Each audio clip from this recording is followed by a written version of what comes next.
After 5 years of marriage, my husband Derek returned from a 6-month business trip with his first love, Chloe, in tow. Chloe was already more than 3 months pregnant. Derek said her life was difficult and wanted her to stay at our house temporarily. I refused, and Derek told me not to be ungrateful. His tone was full of disgust, as if he had forgotten that this mansion was my property. His whole family was living off me and using my resources. This time, I decided to cancel all living sponsorship. I smiled and called my assistant, draw up divorce papers immediately. A man who married into wealth dares to bring his mistress home openly. I had been eagerly anticipating Derek's return from his 6-month business trip. Early in the morning, I arranged all the little souvenirs I had collected for him from various places over the past half year. I also asked Mrs. Wilson, our housekeeper, to prepare a table full of his favorite dishes. At that moment, the front door opened, and Derek appeared with his arm around his ex-girlfriend. I was shocked. Chloe walked towards me with a smile, gently caressing her slightly swollen belly as she greeted me. "Lily, long time no see." As I stared at her visibly pregnant stomach, anger surged within me. Chloe seemed to notice my change in emotion and quickly came to my side, clutching my wrist as she said in a sweet voice, "Lily, please don't be upset. This is all my fault.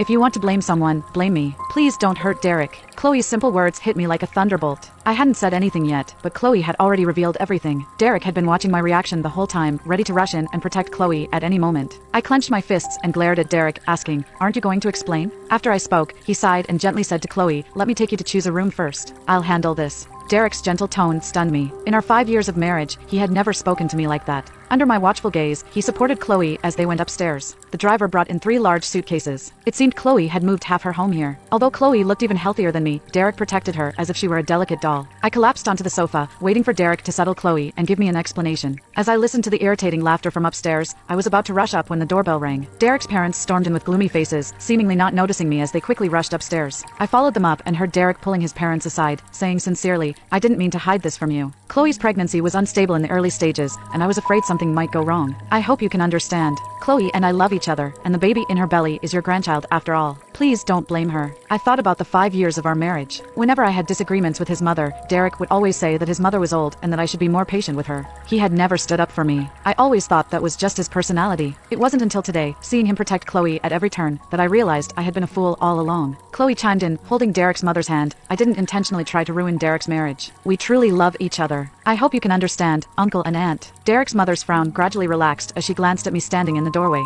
I knew she was hesitating. For the past 5 years, I had been transferring living expenses to her every month. Anyone could see that Chloe's financial situation couldn't compare to mine. My heart sank. Derek, as my husband, not only failed to give me a heads up about the situation, but also publicly humiliated me. Did he really think I had no temper, no self-respect? Seeing the silence in the room, Chloe's eyes suddenly reddened, and she began to sob. "The child in my womb is innocent. No matter what, I will give birth to him. You can scold me all you want, but I hope my child won't be harmed." Large teardrops rolled down Chloe's cheeks. She looked pitiful to anyone who saw her.